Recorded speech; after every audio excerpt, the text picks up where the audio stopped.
Many of you footballing fans may have seen that Charlton Athletic has been trending on Twitter and in the national press. Many of you may be wondering how Charlton has ended up in a worse situation after being sold by infamous owner Roland Duchâtelet. Here is the complex story of how Charlton ended in this mess.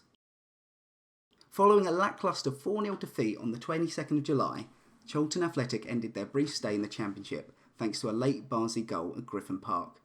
You could be forgiven for believing that this was the worst thing to happen to Charlton this season. You would be wrong. Despite a 7-game run without a win, you'd be hard-pressed to find an Addicts fan who has a bad word to say about Lee Bowyer, Johnny Jackson, or a team filled with youngsters and returning injuries. Players like Albie Morgan had become first-team regulars after the season restart, but this was after being recalled from non-league Ebbsfleet. Hardly any performance looked without fight, and most losses came down to one agonising goal. The staff, on and off the field, had given it their all amongst one of the most concerning stories in football. The beginning of the 1920 season began as many seasons had for Charlton Athletic under infamous owner Roland Duchâtelet. The team had been filled with last-minute loans and freebies after a turbulent summer of uncertainty. Only about a month prior, Lee Bowyer had been released following his miraculous playoff final win, just to be rehired the following day. Quintessential players such as Joe Aribo were allowed to leave on frees.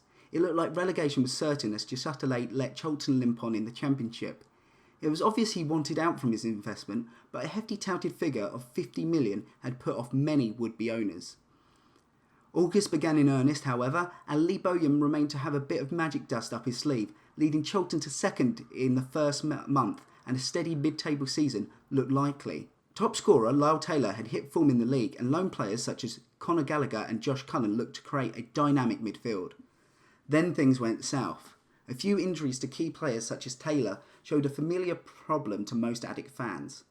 There was no depth to the matchday squad. Untried youngsters and recalled loans flooded the starting lineups, and Charlton slipped down the table. It happened many times under Roland Duchâtelet in the past, and fans were screaming for investment in the squad. Nothing special, mind you. Steve Gallen, the new head of recruitment, had worked wonders with the free transfers of Lyle Taylor last season and Adam Matthews and Tom Lockyer this season. Fans hadn't expected £1 million to be spent, just some shrewd backup players in some key roles. Supporters were then obviously delighted to hear that on the 29th of November 2019 that Roland Duchâtelet had agreed to sell Charlton Athletic to a consortium under the name East Street Investments, or ESI. Not much was known about ESI, but the names touted as key players were His Excellency Tanu Namir, Jonathan Heller and Matt Southall, who'd also act as a chairman for the purchased club. This news was subject to EFL approval, and fans would be waiting until January the 2nd in the new year before this approval was gained. This should have rung alarm bells for any football club, but the reign of one notorious owner seemed to silence most fans who were busy rejoicing an end to an era where the club had been treated as an experiment. But there are already problems undergoing at ESI. The EFL's policy to not discuss ongoing proceedings meant little information had leaked to the general public about why it had taken so long for ESI to get EFL's approval, and for Nima and Southall to pass the owners and directors tests. ESI had been welcomed among the fan base and hoped to solidify Charlton's place in the second division with the help of the January transfer window was ripe. But despite all this noise, nothing really happened. Jonathan Lecco was sent back to West Brom following his season-ending injury and was replaced with a like-for-like loan of Andre Green. All month, fans waited for more players, but it was bad news that was announced first. Conor Gallagher, who had an explosive first half of the season in SC7, had been recalled by Chelsea and then loaned out to Championship rival Swansea. The future that fans had been promised wasn't panning out. On deadline day, then Chairman Southall promised to get on his super-duper phone and get some signings. 2 came in, both loans, both underwhelming. Though they hadn't mentioned it, it had turned out that Charlton were actually under a transfer embargo. Although Southall and Nima may have passed the owner and directors tests, the company hadn't supplied adequate evidence of their finances and therefore were not given the go-ahead from the EFL to register players. There was exception for players replacing the lost loans of Gallagher and Lecco, as the finances were effectively not changed. The EFL couldn't stop a business changing hands, and the ownership of Charlton switching from Duchâtelet to ESI was none of their business.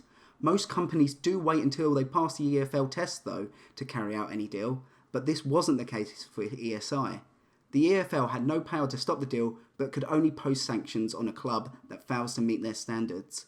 This is not limited to transfer embargoes, however, and could result in expulsion from the full league altogether.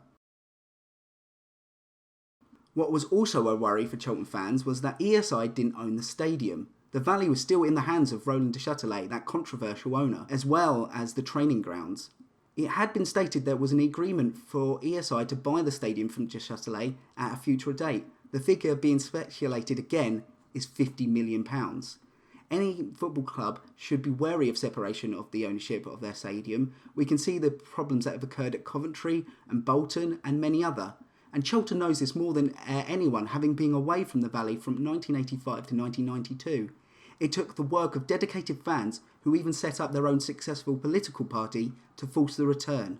Questions of ESI's credentials were coming to the forefront, and Charlton continued their slides towards relegation. Things were unfolding behind the scenes. I say behind the scenes fairly loosely, as Nima and Southall began a very public feud with Instagram, Twitter and TalkSport being the major battlegrounds. In short, their arguments stemmed from Southall using the club's accounts to pay for his flashy lifestyle, while Southall stated that Nima didn't have the money he said he did, and hence why he hadn't produced proof of funding. Southall had indeed received a Range Rover on company expenses and was leasing a flat for an alleged £12,500 a month. Long-serving staff at Charlton were getting a bit fed up and were answering to Nima instead of Southall. This led to a standoff at the Valley. Staff was seen to be filming his reaction before he was escorted off the premises. Later on, the Range Rover was listed as stolen and taken back by the authorities. This shambolic mismanagement behind the scenes was not aiding the already depleted squad, and a 1-0 loss to Middlesbrough on the 7th of March made the Addicts finally slip into the relegation zone. It would be the last match for nearly 3 months, as the COVID-19 pandemic forced the league to pause. It couldn't seem to get any worse. Talks of points per game would see Charlton relegated amongst a spat of infighting, and they didn't even own their own ground. New appointees were made to the board, Claudio Florica and Marion Mihil, all with questionable resumes for their involvement in failing other football clubs. An end to this tumultuous era was suggested when ESI was sold by Nima to Paul Elliott in June, just before the restart of the season. But this had the Addicts with more questions than answers. It seemed that ESI were perpetuating Paul Elliott as a leading figure to the public, but saying this is not the case to the EFL. One of the biggest questions revolves around Chris Farnell, who had been on the board for the ESI, and was still acting as lawyer for the football club.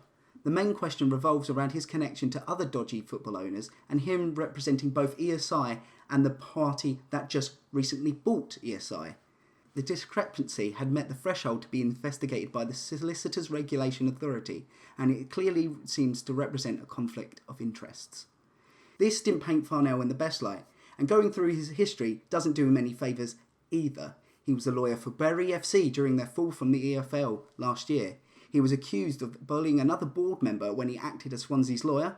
Chris Farnell was also the lawyer for Salisbury City when the century-old club shut its doors. He worked for the controversial Venkies, who own Blackburn, as well as representing another notorious footballer owner, Massimiliano Cellino. There are plenty of other examples, too many to list. Farnell seems to be around in times of crisis, representing those with less than stellar reputation. His name, especially when sitting on a board, should ring alarm bells for anyone. By the end of the season, Charlton were in a very sorry affair. They were under a transfer embargo, the ESI couldn't get their finances sorted, and this had led to a very cruel relegation. Charlton didn't own the stadium, and the lack of clarity on finances and in-house bickering led to ESI changing hands and Charlton on the brink of expulsion from league football. And it didn't take long before that threat came to the forefront of Charlton supporters, staff and players.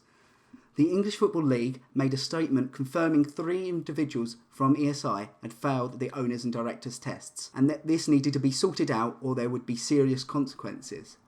This was clearly a thinly veiled threat of expulsion.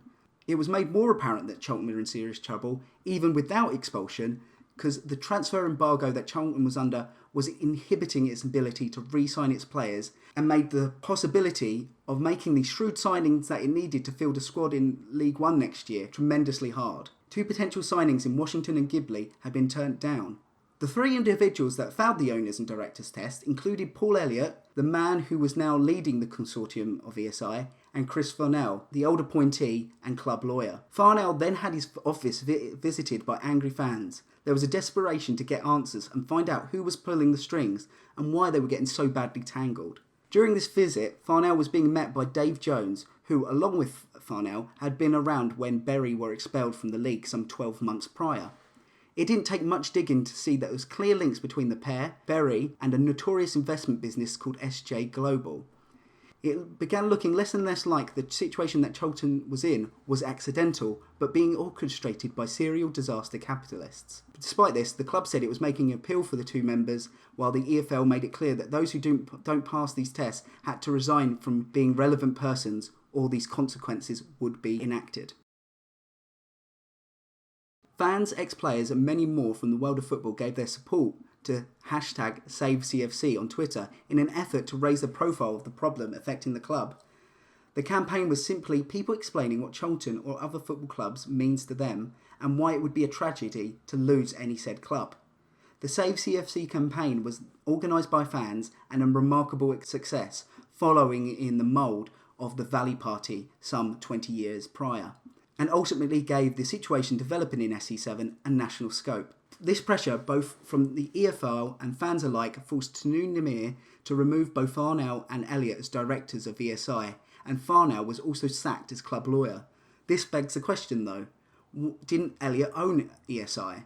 Well, the answer is probably shrouded in legal speak, but what is most likely to happen is that the ownership of ESI transferring to Elliott was dependent on him passing the owners and directors tests. So his takeover of ESI for the last 2 months basically just didn't happen. This obviously hasn't gone down with Paul Elliott, and he's currently consulting his legal options and seeking an injunction from ESI being sold to any other party. This could be worrying, as it has been stated that Paul Elliott was keeping the club and its staff afloat, and the fact that so much of this has been kept in the dark has to be concerned to the club and anyone affected. However, the termination of ESI changing hands has had some positive effects, at least in the short term. Charlton no longer need to appeal against the owners and directors tests, as the 3 personnel that failed were no longer deemed relevant persons, i.e. they didn't have any real stake in the club anymore. This has led to some promising outcomes for Charlton, as previously rejected signings of Washington and Ghibli were able to go through the door and bolster the thin squad in time for pre-season with an EFL agreed limit on wages. This also meant that Charlton weren't in breach of EFL regulations, at least not for failing the owners and directors tests, and the risk of expulsion had been reduced. Despite this, old squabbles did begin to rear their heads again, with 2 more Range Rovers being mentioned. These had been bought with Charlton money and were in the hands of Elliott and Jones, and due to them not being involved in Charlton, were being retrieved, as signed for by Matt Southall of all people. He remains as petulant as ever, and him and the other antagonists of this ownership debacle seem hell-bent in running Charlton's name through the dirt, and they no longer look like a respectable club for business. Evidently, this makes it clear that a change of ownership is needed. The interest in Charlton is not sparse though, with public interest by respected businessman Andrew Barclay being widely known for a while, with ex-Charlton CEO Peter Varney representing him. There are also more names out there, however, with Thomas Sandgaard, a wealthy Danish businessman, also putting his hat into the ring publicly. Sandgaard had made it clear that Elliott and Farnell leaving meant he could proceed with his interest. The Bury connection had gone, and thanks to the efforts of fans, ex-players and many others, this gave Charlton time to be saved. This isn't the happy ending as it may seem. There is still issues that remain, such as ESI still own Charlton and have shown a chronic mismanagement of the club, and long-term funding of players and staff is dubious. In fact, proof of funding still hasn't been established by Neymar and could result in serious sanctions like expulsion, or, if he doesn't have the funding, administration. This also means that Charlton are under a transfer embargo, albeit a looser one, that makes signing players hard, which makes being competitive in the next season harder.